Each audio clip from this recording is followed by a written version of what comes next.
Au terme d'élections législatives mouvementées et à fort suspense,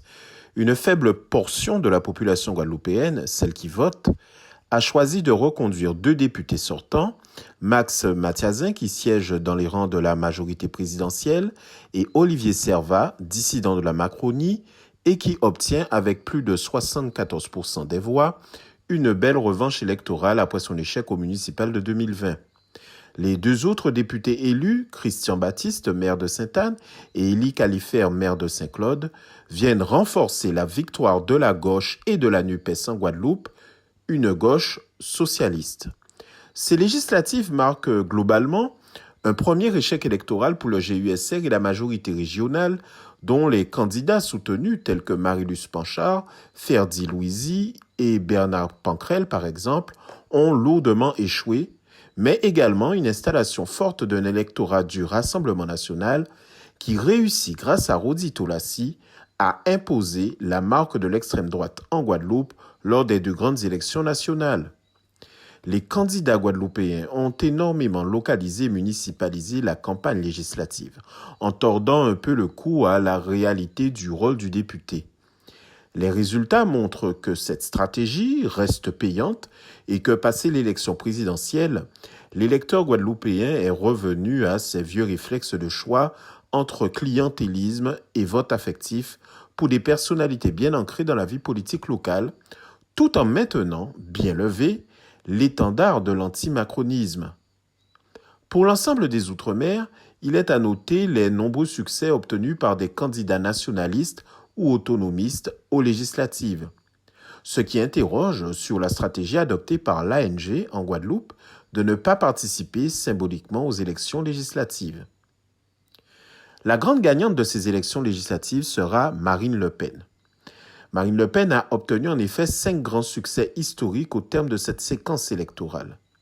Elle a réussi la dédiabolisation du Rassemblement national, elle a obtenu des scores incroyables dans les Outre-mer,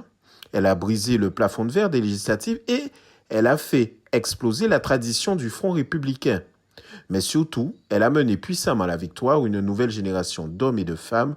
du Rassemblement national et qui sont désormais plus de 80 députés.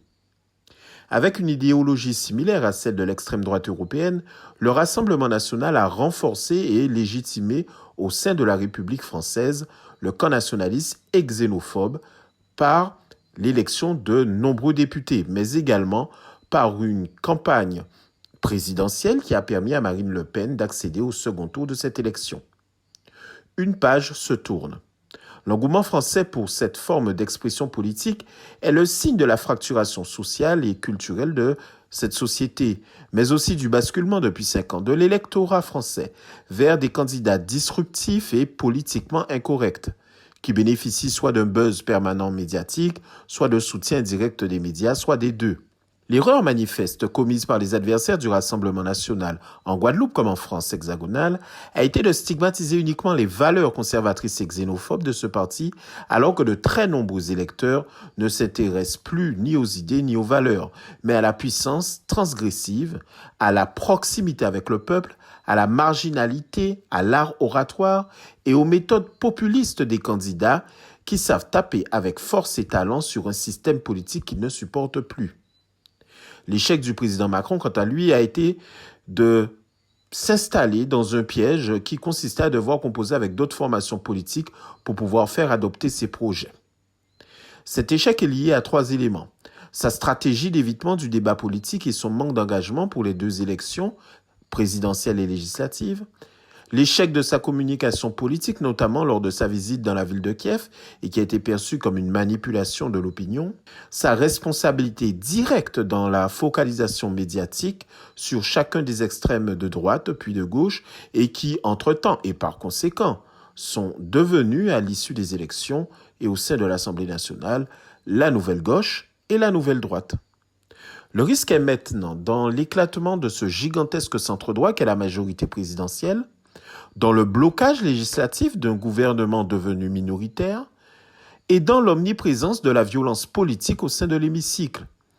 Des alliances jugées jusqu'alors contre nature sont à tout niveau également à prévoir, ainsi qu'une dissolution de l'Assemblée nationale à court terme. Alors oui, la France est devenue quasiment ingouvernable.